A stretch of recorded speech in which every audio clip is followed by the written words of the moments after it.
So in the conversation concerning Islam in our nation, we have to recognize that you have to see things in terms of greater context, right? There's many voices, and you've got right and wrong, and the right is talking, and the wrong is talking.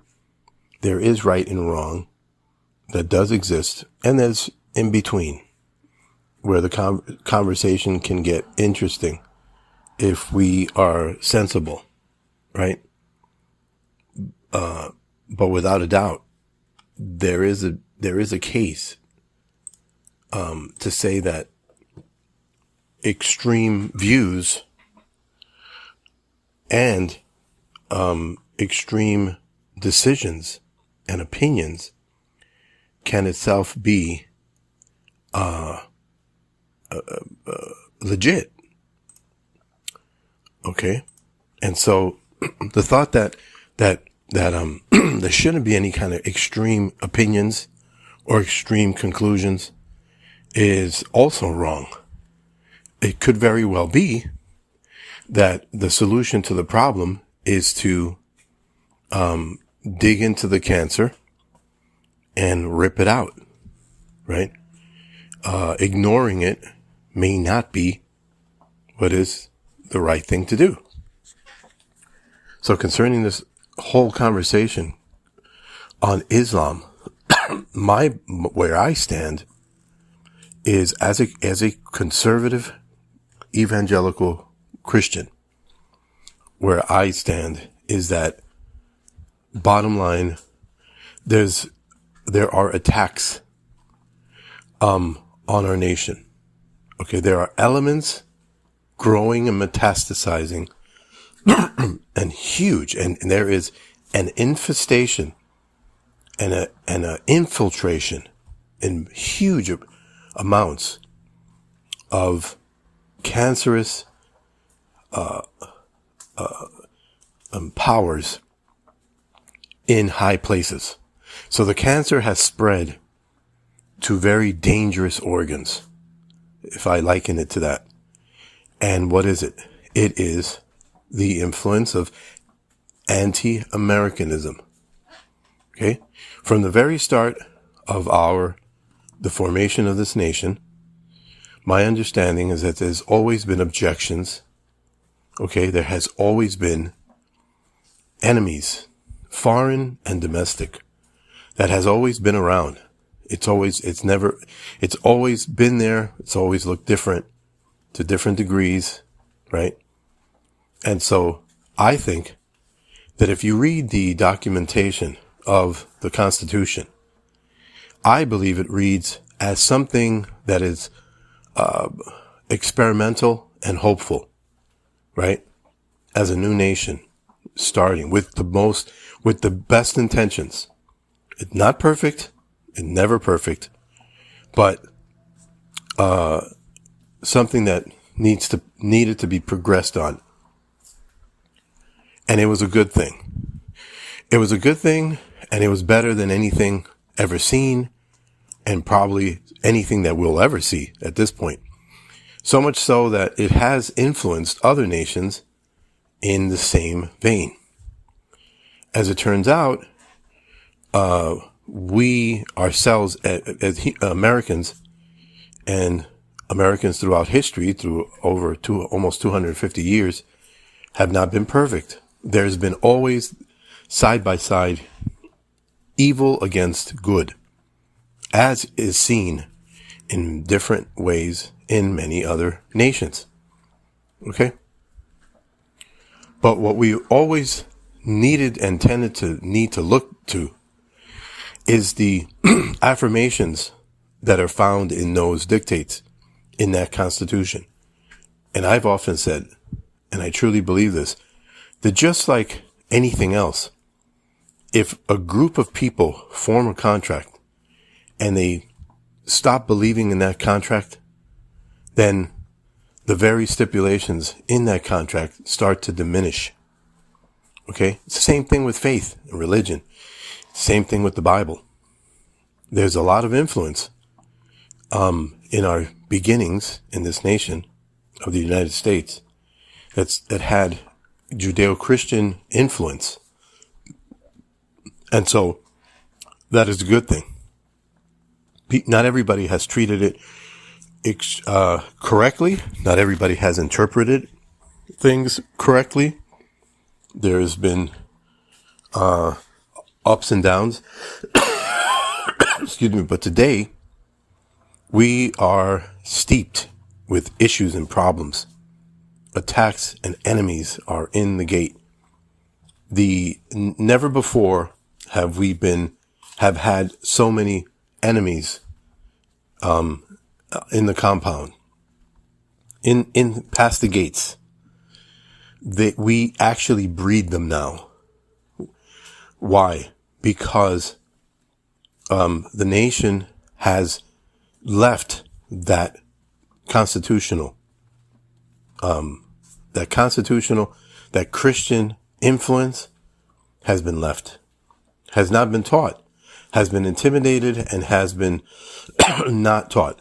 I always go back to Deuteronomy chapter 6, where it is reflected that a father needs to teach their children the necessity for following God's law and where they came from, what their goal is, and what the law is, what is right and what is wrong. The covenant of God among men and with men has had to be taught and delineated and repeated, constantly pointing to the why we do this, why we need this, why we must fear God and reverence God and be at awe of God from generation to generation. When people stop doing this, we see also in the scriptures early on that men will do what is right in their own eyes. Okay? Secularism seeps into the bloodstream. And then people they're going to decide what they believe is right according to themselves. Even to this day, people will think that they can be a secularist, that they do not need God in order to decide what is right and wrong. Not understanding that the very platforms that they use are being stolen, okay, in terms of ethics and morality, are being borrowed from that Christian worldview. Okay, that universality that we've always understood to be the creator and the giver of law. We've abandoned it, and now we think that we're the ones, that it's our power, our judgment, our collectivism that has stated that no, this is what is right and this is what is wrong. Too oftentimes, borrowing, stealing, mishandling, misappropriating the law of God and its attributes and its statutes. And then once they hold on to that, thinking that they're the source of it, that somehow it's generated from people, from men, instead of from God as a source, then they forget God. And so those same laws start to change. They start to shift with the culture, with the tide. Okay, so, getting back to this whole idea, the problem I'm seeing everywhere, that now in America, they are waking up in the United States, and there is some progress in terms of what the left is doing to almost suicidally and nihilistically apply the immigration and an importation of many migrants from nations that hate our American foundation and ideals, that again have their trace back to Christian values and ethics. This is the dream of some of these ideologies. And so the left, because the left in its fallen secular, in its secularist mind state, which to me is a mixture and a spiritual blend of what is demonic and what is mental illness. Okay. They don't care. Their their ideology is nihilism. Nihilism isn't about reparation. It's only about destruction. And that's why they are a huge part of the culture of death. All of their policies lead to death, do not create. If it does create something, it creates more cancer. It creates something that is not life-sustaining. Okay? It's false. It's fake. It's antichrist, right? And so to their own demise, it's not the first time in history that we see that the mentality will choose the very means of their own demise and destruction. But in their demonic, foaming at the mouth fervor, they don't care. They just want immediate release and destruction. They want to knock things down. They want to destroy. That's their overall mentality, their inner workings. And so they're going to incorporate another demonic ideology that masks itself and incorporates itself within religion. And so when someone says, when I see that they're trying, all these states are starting to in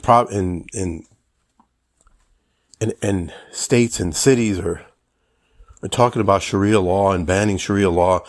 That it's a good thing because it demonstrates that people are waking up. But they need to really delve into the theology and the politics, because Islam is not just a religion, it's a politic. Okay? And it's intertwined. It's a theocracy. And an incredibly deceptive one. And one that'll smile at you with the cutest smile and the sweetest mentality, but then will switch on you and click almost in a schizophrenic type way.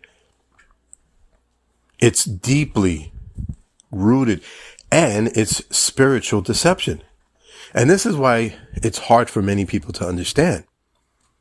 Many secular people that lean secular themselves, that may be conservative, maybe they may be populist, maybe they might be different types of conservatism.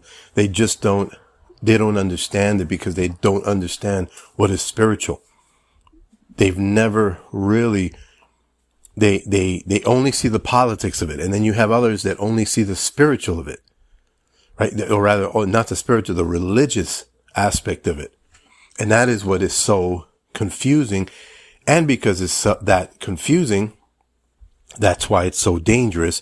That's why it's lasted for 1400 years. Because you see people in certain lands are humble, and they are honest, hardworking people who only want to live their lives. That is one aspect of the humanity, but it is what grows and what changes spiritually, what clicks spiritually after things in different surroundings and different environments. Okay? And that's hard for people to understand because all they can see is the politics. Our nation needs to study the politics and not only the politics and the religion, but they also have to understand the history. And much has been done to reshape the history, okay, of 1400 years of conquest and wars. Okay, they need to delve into the history, understanding the truth of how this happened, how they gained power.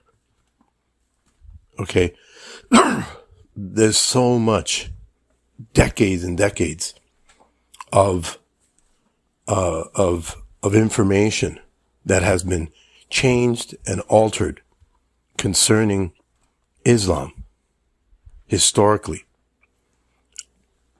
And again, I can't, unfortunately, when our nation has made within its laws that there's freedom of religion, the only exception to that rule is where it actually conflicts within the very Constitution itself. The Constitution prohibits powers from within trying to incorporate the destruction of our very system, but at the same time welcomes all religion and the free exercise. But now you have the conflict is within the Constitution in identifying both of these very aspects that exist within Islam. So what's the conclusion? You can't accept one over the other. If you accept the free exercise of the religion, then you demoralize and destroy. Okay. You ignore the tenets that say that it must be protected. Our nation must be protected from foreign invaders, like it was early on in our nation's history under our third president. Therefore, you have to, by common sense, by practicality, and by pure honesty, have to say, well, then since this is not just a religion, it's also a political ideology of conquest. Okay? Then we have to keep it. We have to curb it. We have to keep its numbers low. We have to monitor it. We have to watch it. We have to keep it. And this mentality and this understanding has to be a consensus throughout the whole West. All these Western nations, some of which may already have a serious problem with Islam that is going to literally take, from what I see at this point, unfortunately, is going to take massive, massive, massive bloodshed. It doesn't look good. It doesn't look good for Europe. In fact, for us, it doesn't look good for us either, because there are millions already in the camp, most of which are not evil and radical, but most of which will not buckle or will not fight against the small minority that are still in the millions. Okay. And it doesn't take that many to really cause major, major damage. Okay. From this point on, even if we were to shut the gates and start implementing strict guidelines and rules and laws, it would be impossible, because we still have a bigger problem of the mentality of the leftists that have allowed this to become a power. And so Americans of sound mind, okay, have been sleeping at the wheel. They've been allowing this. They haven't been getting involved in politics. They haven't been getting involved in their communities. They haven't been getting involved spiritually, their families. And so now what you see is, what I'm speaking right here is absolutely, in certain areas, grounds for arrest. Absolute arrest in Western nations. If I were to say what I'm saying now, this truth is enough to, and it might be used against me sometime in the future. Okay? And so this freedom of speech is the first thing that has been attacked, will be attacked, is attacked. Canada and England are now, because of their corrupt, evil, leftist, nihilistic, and pandering, globalist sold politicians for decades now, have now decided that free speech is no longer a thing in the whole of England and the whole of Canada. Okay. Literally banning the Bible, the reading of the scriptures if it offends people, all of these things. And we know that this is where the spirit of Antichrist wants to go. And so the power behind the curtain is the beast system. Satan himself. The beast system is on the rise. If this continues on, then this will definitely solidify the end times that we read in the book of Revelation and in the scriptures, in the parables of the Lord, in the Gospels. Ladies and gentlemen, this is it. If this continues this way, and I cannot see my way out of it, I cannot see a way out of this dilemma that we see in the West, outside of massive bloodshed. Because there's already sleeper cells in every corner. It doesn't take millions of the minorities of radicals within these communities, bombs and terror campaigns, and then the response to it would have to be nasty and risky. How does one relieve themselves from this nonsense? All because a culture has allowed itself to become more and more secular and antichrist. Okay? When we thought that the problems were the blue-haired people, we realized, yeah, the problem can get a lot worse because these people, secularism, anti-Godism is nihilistic. It's suicidal. The Bible says those who hate me love death. And sure enough, the culture of death is among those people who deny God and those who ignore God and those who do not live. And they think, well, yeah, I have a faith and that's all that counts.